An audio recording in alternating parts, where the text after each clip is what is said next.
Ini pentingnya ilmu, ya.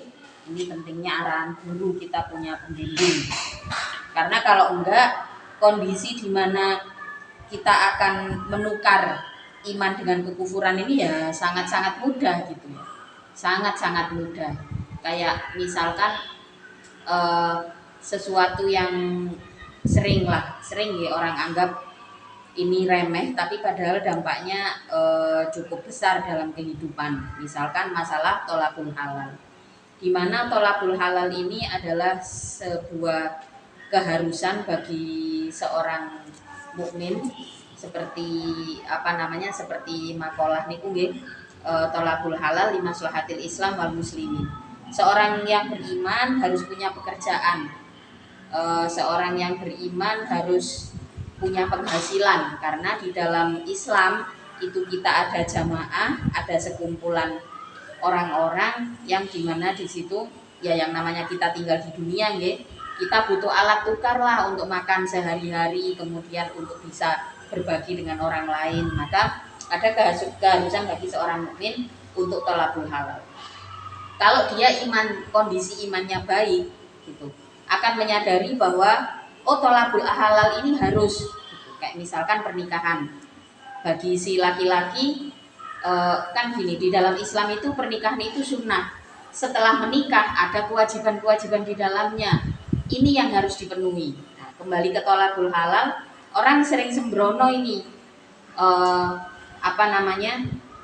dia terjebak pada perasaan, wah kalau saya terlalu getol ya, bagaimana saya mendidik istri saya neriman misalnya gitu. Atau ya sudahlah, saya ini kan sudah rajin ibadah, nanti rezeki juga pasti datang, wis sak cukup-cukupe. Akhirnya bojone dilampek ambek sego berkat ae. Ya nek niku sing lumayan, berarti rajin sing lanang. Ya rajin undangan ini dan itu. Niku lumayan ada perasaan tanggung jawab gitu ya. Nah, bagaimana menukar iman dengan kekufuran? Apakah kekufuran di sini berisi menyekutukan Allah? Boten. Tapi kufur yang dimaksud dalam konteks seperti yang saya sampaikan tadi adalah kufurnya seseorang mengkufuri kesempatan. Paham ya? Kan pada saat masih muda dia bisa bekerja, bisa bertumbuh di tempat dia bekerja, bisa tumbuh sukses bersama-sama, misalkan dengan pasangannya, karena di kondisi, apalagi di kondisi krisis seperti ini ya, ada beberapa orang lah yang datang ke saya nih, cerita segala macam, kok kondisi krisis, suami saya makin males dan seterusnya dan seterusnya. Nah, di sini yang saya perhatikan adalah keadaan di mana kondisi di mana seseorang menukar kufur dengan membeli kekufuran gitu. Istilahnya menukar, mengambil kekufuran ini untuk dijadikan gantinya iman. Buktinya nopo? Dominasi bahwa dia mengabaikan kesempatan ini lebih besar dibandingkan imannya kepada Allah. Mestinya kalau punya iman yang baik, kondisi iman yang baik, seseorang akan berpikir bahwa tholaqul halal ini harus saya lakukan, karena saya harus mengeluarkan infak, saya harus sedekah, ada orang tua yang dibiayai, misalkan punya adik, punya anak. Nah, berarti kan jelas tholaqul halal ini adalah wajib. Seseorang yang menukar kufur dengan imannya adalah dia mengkufuri kesempatan yang ada, kesempatan selagi muda, kesempatan dia untuk lapose izin wong dudu sopo-sopo ae misalkan, kesempatan itu juga diabaikan. Itu kan namanya juga kufur, nggih kan? Coba kalau dia yang mendominasi adalah iman, pasti perasaannya mboten ngoten, nggih. Kalau yang mendominasi adalah iman, kalau kita ngaku nggih, kita orang yang beriman, maka semua kebaikan ada balasannya, termasuk saya bekerja, saya tholaqul halal, saya maksimalkan kemampuan, otomatis nanti akan berbanding lurus dengan income, dengan pemasukan. Atau kalau memang kondisi ekonomi sulit, lah wong sing nyambut gawe ae oleh angel apa maneh sing meneng ae lah ngoten nggih. Ya lek masalah napa jenenge, masalah emplok-emplokan nggih, masalah apa yang dimakan pasti dikasih sama Allah. selagi kita belum menemui ajal nggih, Allah akan merawat kehidupan makhluknya. Niki pasti. Kalau perasaan iman yang mendominasi, seseorang pasti akan memilih untuk melakukan sesuatu yang setidaknya positif. Kalau sudah tahu caranya, sudah tahu metodenya, kita baru bisa sebut pekerjaan kita produktif. Tapi sebelum itu, selagi kita masih bertumbuh di situ, apa yang kita lakukan belum bisa mendatangkan penghasilan, ini namanya ini adalah sesuatu yang positif, pekerjaan yang positif. Kayak misalkan memenuhi kebutuhan makanan kita sendiri, menyiapkan makanan kita sendiri, nyuci pakaian, kemudian berinteraksi dengan orang lain. Kalau misalkan itu kita belum paham metode untuk mendatangkan penghasilan, maka perbanyak lakukan hal positif. Itu namanya hal positif. Kita nggak bisa sebut itu produktif. Karena kalau produktif itu kita keluar tenaga, kita keluar sesuatu, ada pemasukan, ada manfaat yang datang. Itu namanya produktif. Nah, dua hal ini saling bersinergi, saling berhubungan, dan orang otomatis ketika yang mendominasi dirinya adalah iman, maka dia percaya bahwa semua kebaikan dipandang sama Allah. Tapi kalau yang mendominasi dirinya kemudian menukar kufur, dia mengkufuri terhadap kesempatan-kesempatan itu, yaitu namanya pada akhirnya itu adalah perasaannya terdominasi oleh kufur. Apa yang dikufuri? Apakah dia menyekutukan Allah? Apakah dia menyembah berhala? Enggak, boten. Tapi justru karena dia mengabaikan nikmat Allah yang datang kepadanya. Termasuk muda, kesempatan, itu semuanya nikmat. Otomatis wong enom iku nikmate yo. Kadang-kadang orang yang sudah berumur kayak saya yang sudah mulai menjelang 40 gitu.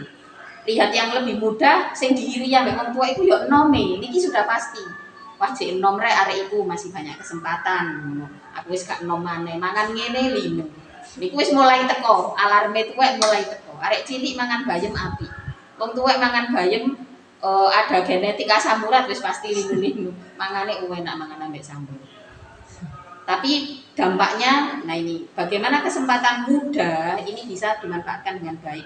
Kalau kondisi imannya baik, nah ini bisa bekerja secara stabil. Makanya niku opo-opo wong Arab itu kadang-kadang orang Arab, orang Chinese ini ada kepercayaan dari leluhur yang kalau orang Arab sudah pasti sing Islam orang Islam, orang-orang Muslim yang Arab ini punya keyakinan yang kuat. Kayak misalkan tolakul halal niku diniati kayak dagang niku diniati tidak sekedar dagang tapi diniati murid-murid sunnah Rasulullah. Ini ada ada sirnya, ternyata ada rahasianya di situ. Terus kalau orang-orang Chinese kita lihat ada kepercayaan dari leluhur gitu. Yang saya sering ngomong mengatasi dodolan paku wae iso jadi 3 turunan ngoten nggih. Ini luar biasa. Jadi awake dhewe sing beriman iki sing kudune isin nggih. Ngakune iman tapi kadang-kadang Allah engko aku gak berhasil. Wis kadung dukur-dukurku gak ono wong berhasil wis paling aku yo gak berhasil pisan. Imane lho didekekna. Itu menunjukkan bahwa kondisi iman kita tidak dirawat oleh ilmu. Dan ini sesuatu yang bisa kita usahakan bagaimana kita merawat iman.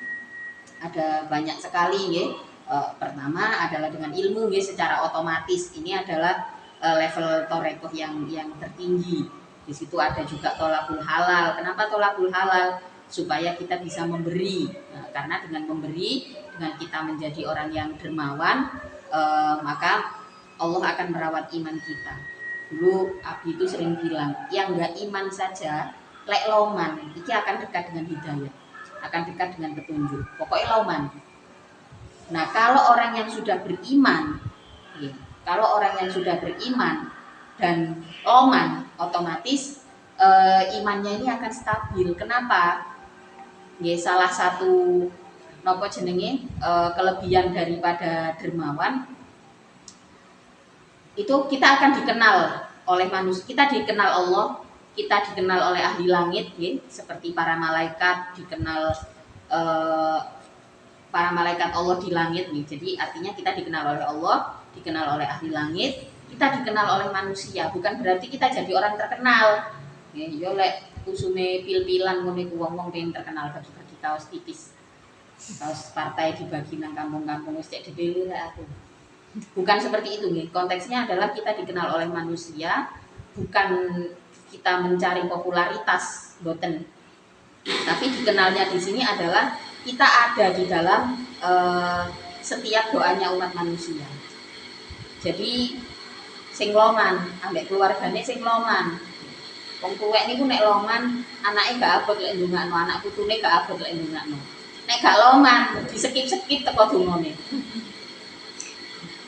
Kilingan wis gak liyane. Budheku sing iko ae, bulekku sing iko ae sing ndongakno iku loman. Jadi itu contoh sederhana nih. Jadi kalau punya duriya sampean sing loman, ambek anake sing loman. Anake cek gak abot dongakno. Jadi seperti itu nih.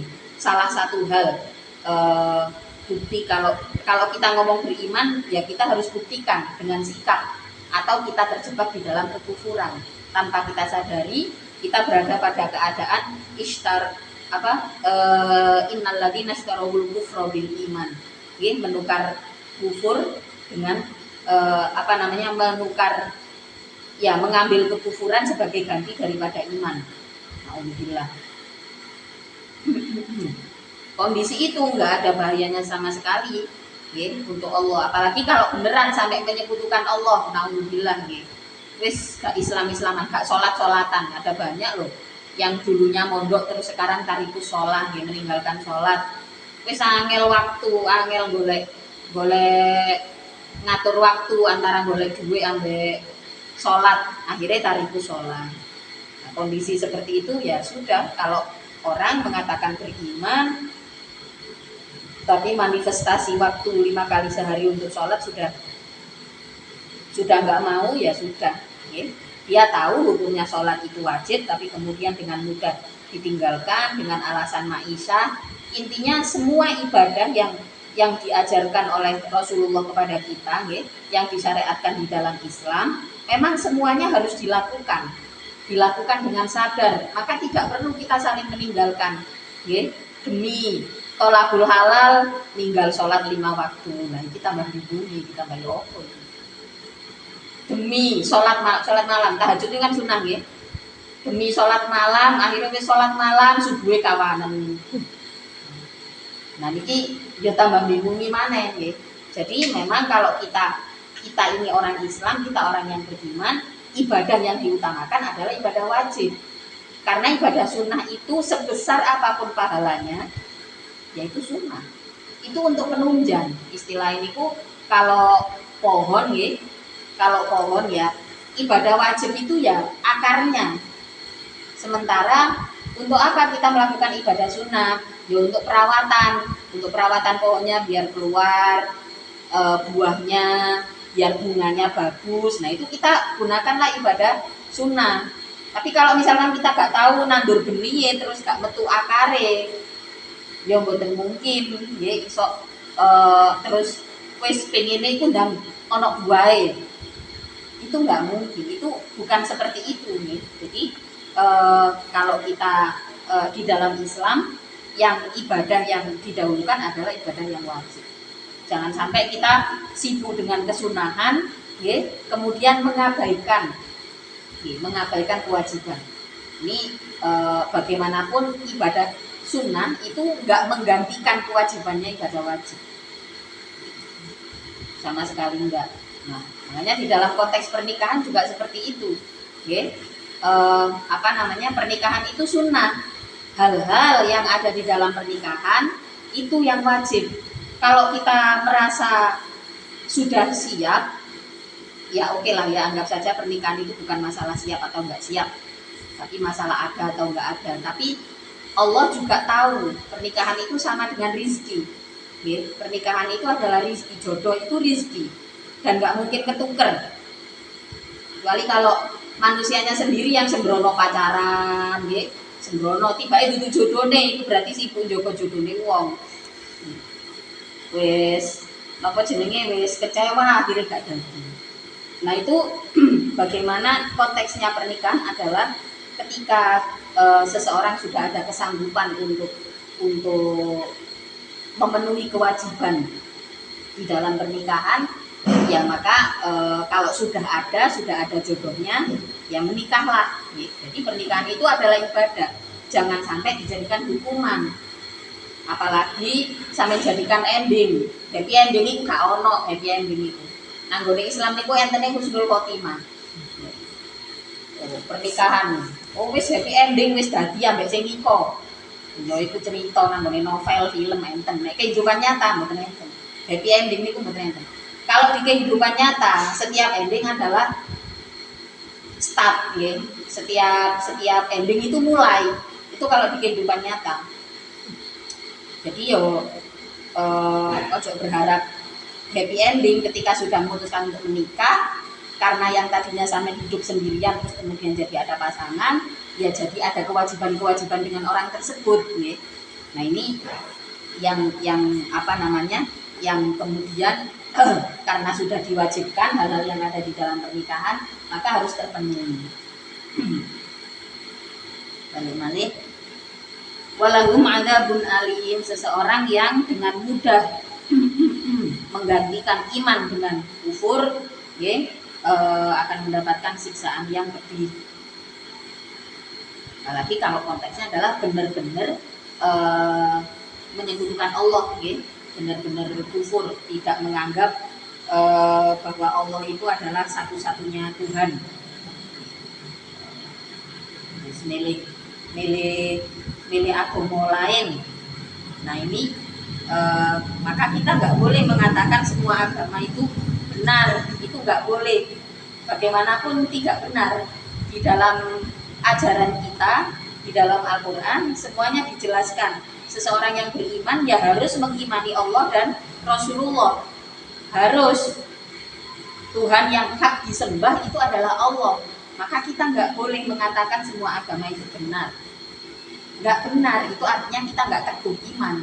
Kita nggak paham dengan mengatakan semua agama itu benar. Kalau kita katakan semua ajaran agama itu baik, boleh. Tapi kalau ngomong benar, enggak benar. Ini sampean harus hati-hati. Walayah sabanna, dan benar-benar jangan menyangka, jangan mengira engkau bilyai dengan ya, watai dan ta, walayah sabanna, dan benar-benar jangan mengira siapa aladina, orang-orang kafaru yang kufur, siapa aladin annama, pada sesungguhnya perkara numli yang mengakhirkan aku,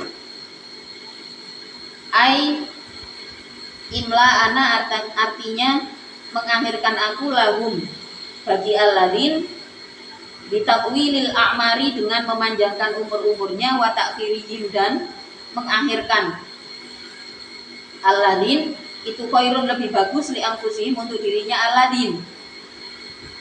Wa an, adapun an itu makmulan, makmulnya anna itu makmulaha, bukan makmulan ini ku tasniyah nggih. Makmulaha, alifnya alif tasniyah.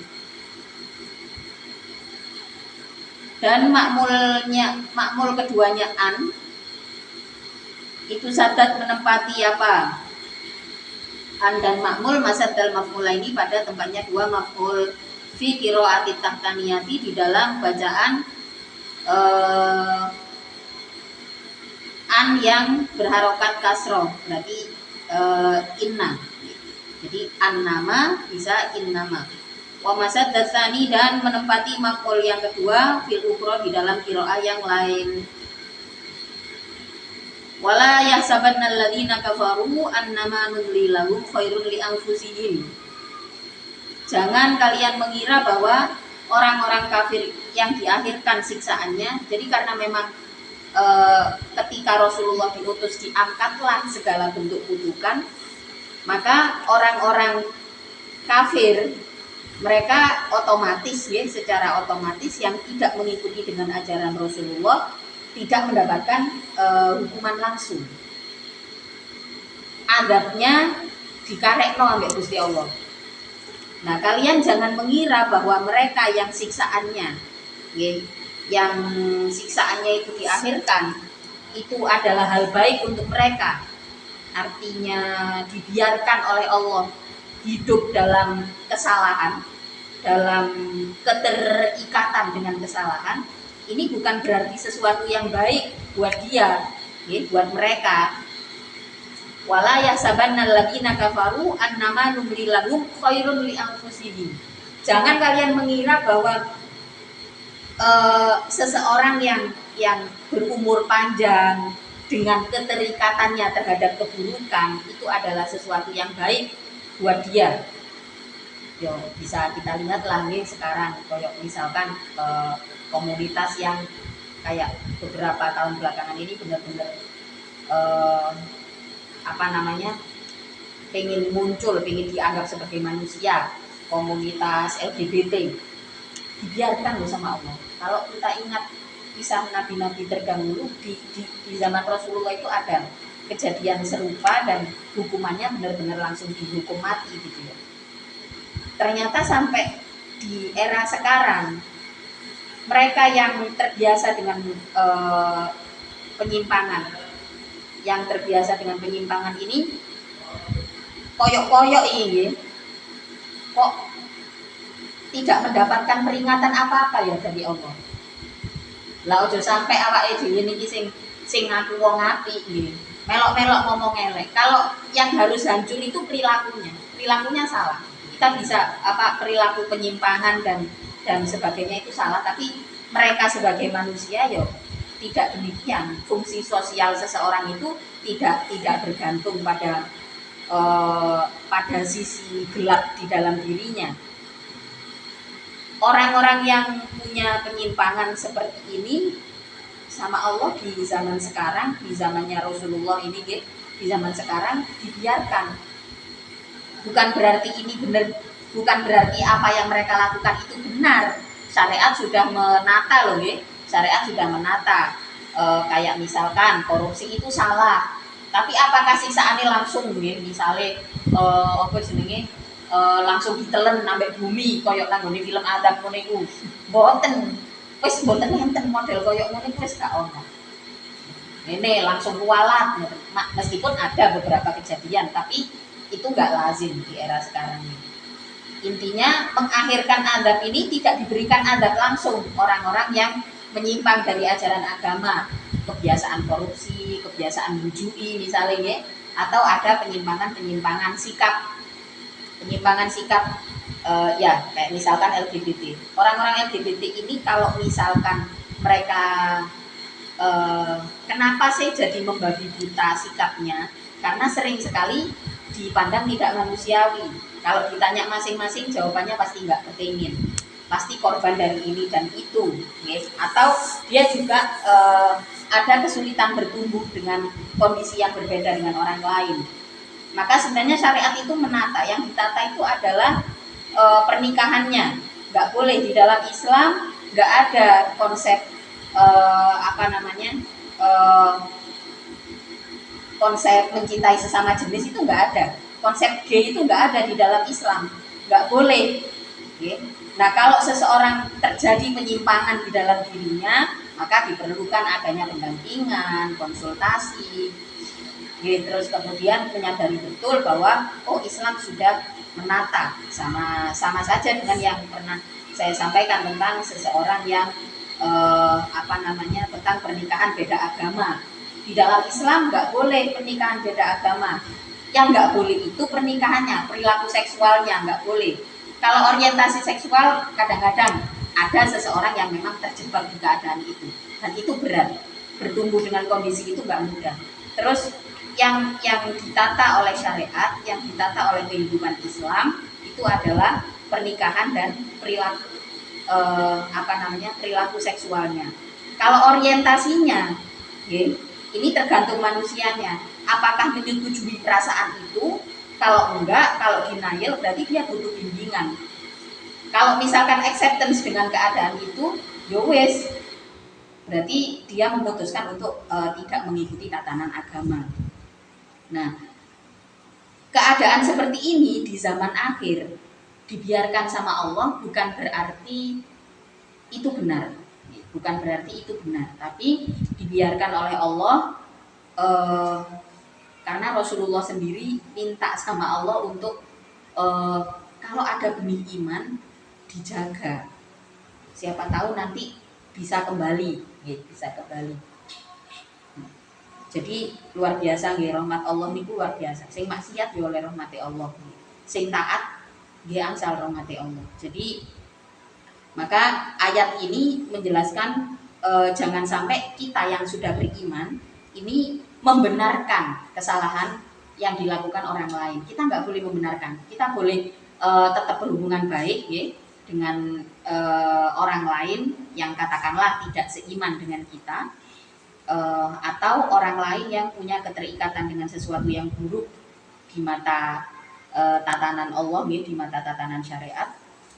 Kita boleh bergaul, tapi kita jangan sampai ada menyadari bahwa loh, wong iku salah tapi kok yo bener yo. Nah ini yang nggak boleh. Ya, maka kalimatnya adalah wala yahsabannal ladzina kafaru annama numli lahum khairun li anfusihim. Itu bukan yang terbaik sebenarnya.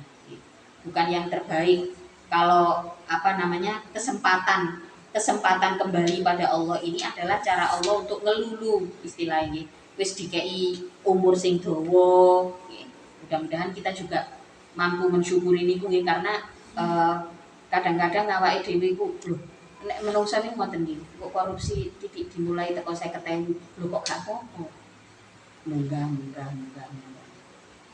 Korupsi waktu nggih ngoten, sering kita niku korupsi waktu sing yang mestinya untuk hal ini kemudian kita sembrono nggih, entah HP-an entah opo sing sampai akhirnya loh kok waktune wis entek durung mari rek aku lek ngelakoni sing iki. Nah itu salah satu korupsi waktu, kesalahan yang kita lakukan sendiri.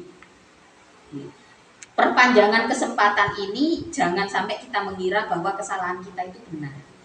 Wala yahsabannal ladzina kafaru annama numli lahum khairun li anfusihim.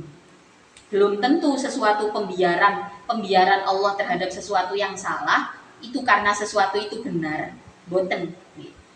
Itu yang baik untuk kita niku boten. Tapi justru perpanjangan waktu itu kalau kita nggak sadar, dosane juga akan terus bertambah. Innama numli sesungguhnya mengakhirkan aku. Numhilu artinya mengakhirkan aku, lahum bagi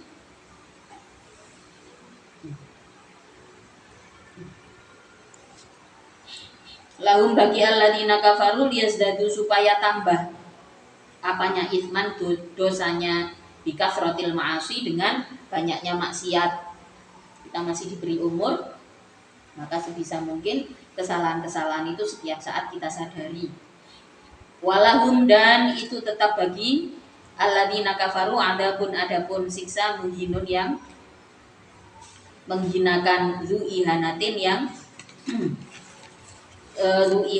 yang merendahkan fil akhirati di dalam akhirat. Bilang ya, mudah-mudahan iman kita dijaga sama Allah. Karena dosa sebesar apapun asalkan kita tetap beriman sama Allah, kita tidak menyekutukan Allah, nggak ada dosa yang tidak diampuni. Tapi kalau dosa itu sudah dalam konteks menyekutukan Allah, meyakini Tuhan selain Allah, meyakini kebenaran Tuhan selain Allah, nah ini yang yang berbahaya.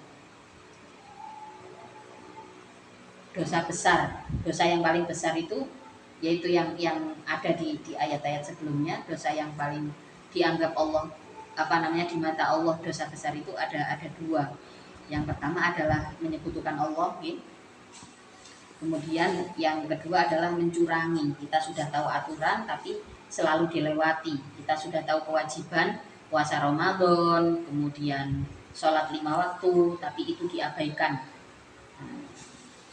Ini sejajar dosanya. Orang yang beriman kemudian meremehkan kewajiban, ini sama-sama besar dosanya dengan secara terang-terangan mengatakan bahwa ada Tuhan selain Allah. Naudzubillah nih, naudzubillah. Itu nggak boleh sama sekali. Jadi ini termasuk minal kabair dan sejajar. Seseorang yang mengabaikan larangan dan perintah Allah, ini berarti sejajar dengan orang yang menyekutukan Allah. Sejajar dengan orang yang menyekutukan. Kalau misalkan siksaan itu diakhirkan, bukan berarti itu keberuntungan. Kita justru dibiarkan oleh Allah berada dalam kesalahan. Jadi kalau ada rekan, ada teman dekat yang mulai merasa kok kebiasaan saya buruk ya, saya pengen mulai berubah jadi lebih baik seperti itu, didampingi, ya, didampingi, jangan malah dijudge moyo, dosamu iku pakai jane sangel iku tobaté, aja tambah dionokno. Guru nang neraka wis duwe kanca neraka iku. Walahum adzabum muhin dzu ihanatin fil akhirah. Makana tidak ada siapa Allah itu liyadaro meninggalkan siapa Allah, liyatruka meninggalkan artinya meninggalkan siapa Allah al mukminina pada orang-orang yang beriman alama atas keadaan antum yang ada pun engkau ayuhan nasu wahai umat manusia alaihi atas ma min ikhtilatil mukhlisi dari campurnya mukmin yang ikhlas bigoirihi dengan selainnya al mukhlis hatta yamiza sehingga memisahkan siapa Allah sehingga memisahkan siapa Allah bitakfifi dengan takfif wat tasydidi dan tasydid jadi bisa hatta yamiza bisa hatta yumayyiza yang biasa kita baca hatta yamiza. Walahum adzabun alim maka Allah liyadharul mu'minina ala ma antum alaihi hatta yamiza al khabitha pada orang yang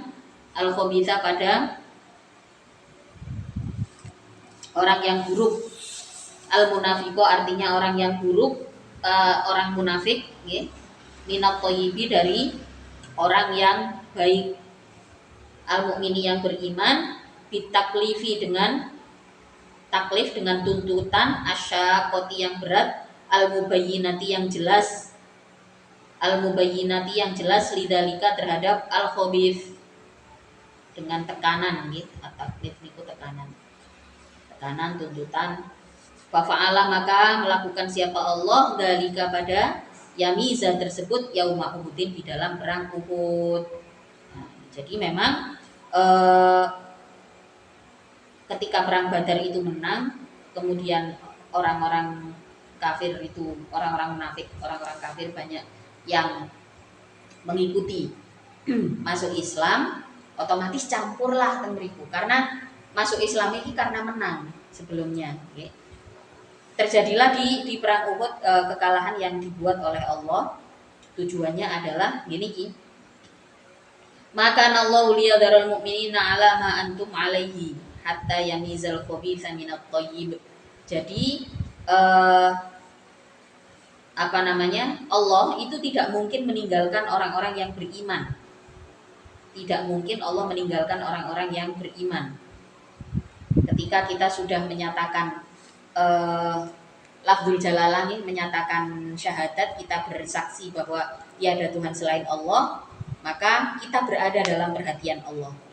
Kita berada dalam perhatian Allah, kita tidak mungkin dibiarkan, maka dipisahkanlah di sini golongan umat Islam itu dipisahkan. Allah tidak mungkin mencampur orang-orang mukmin yang munafik dengan mukmin yang mukhlis, ini tidak dicampur, maka kemudian diaturlah oleh Allah skenario seperti yang terjadi di dalam perang Uhud. Tujuannya hatta yamizal khabitha minat thayyib, tujuannya adalah seleksi alam. Allah pengen menyeleksi orang-orang yang beriman, kelompok yang beriman untuk bertumbuh bersama-sama, sementara mereka yang di hatinya ada nifak, ada menyimpan hal-hal buruk di hatinya, ini dipisahkan sama Allah. Ya, seperti ayat-ayat sebelumnya dijelaskan bahwa kekalahan di perang Uhud itu tujuannya yang pertama adalah untuk seleksi alam, kemudian yang kedua untuk memberikan kesempatan syahid bagi pasukan mukmin. Untuk memberikan kesempatan syahid. Wa makana Wa makana dan tidak ada siapa Allah itu liyutli'a memperlihatkan siapa Allah padamu alal ghaibi atas perkara yang gaib.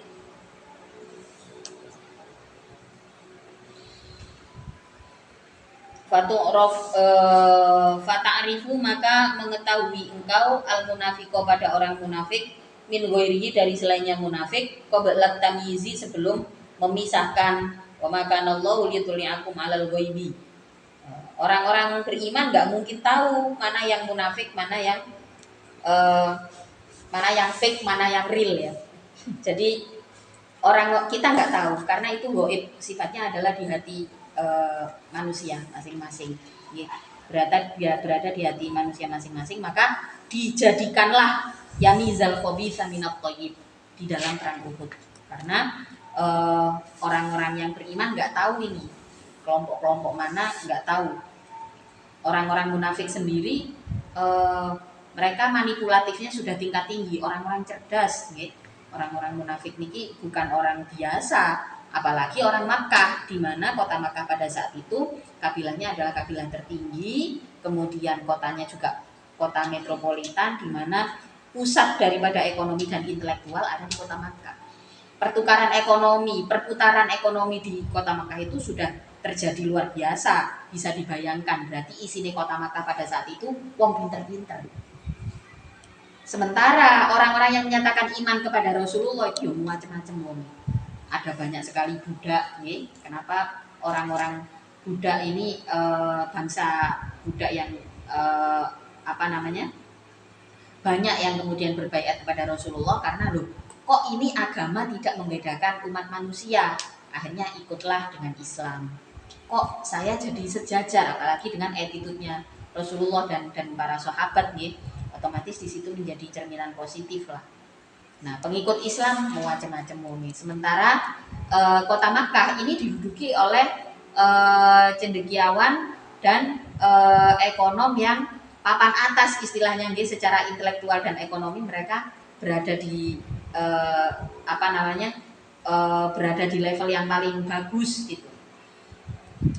Ketika ada yang munafik, otomatis mereka pinter sekali manipulasinya. Bahkan beberapa orang munafik itu ada yang selalu tahu ayat apa yang turun kepada Rasulullah, hafal. Terus kok boleh pembandingi untuk menjatuhkan orang-orang Muslim. Karena kita nggak tahu, maka Allah jadikanlah kejadian pemisahan itu yang dilakukan di perang Uhud. Karena itu kan suatu yang gaib, yang tidak terlihat. Walakinnallaha, akan tetapi Allah itu yajtabi, memilih siapa Allah. Walakinnallah yakhtaru, artinya memilih siapa Allah, mirrusulihi, dari utusan-utusan Allah, man, pada orang, yasha'u, yang menghendaki. Siapa Allah pada man, fayutli'u, maka memperlihatkan siapa Allah pada man ala ghaibihi, atas perkaranya man, kama atla'a, sebagaimana memperlihatkan siapa Allah an-nabiy sallallahu alaihi wasallam pada Nabi sallallahu alaihi wasallam ala halil munafikina, atas keadaannya orang-orang munafik. Meskipun iman dan ingkar itu ada di dalam hati dan orang biasa nggak mungkin bisa lihat, tapi Allah akan memperlihatkan itu terhadap orang-orang yang dikehendaki. Walakinnallaha yajtabi min rusulihi, para rasul itu diberikan kemampuan untuk itu. Dan orang-orang terpilih lainnya, walakinnallaha yajtabi min rusulihi may yasha. Fa aminu, maka berimanlah engkau billahi, dengan Allah, wa rusulihi, dan utusan-utusan Allah. Wa in tu'minu, dan apabila beriman engkau, wa tattaqu, dan bertakwa engkau,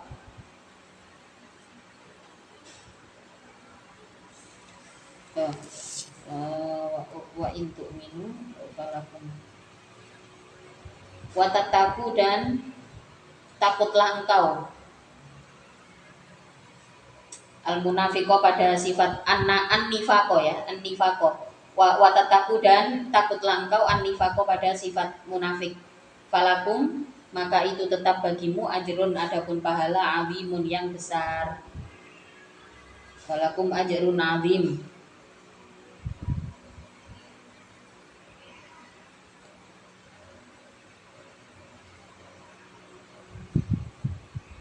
Wala yahsabanna alladzina yabqaluna bima atahumullah wallahu a'lam bishawab. Al-Fatihah.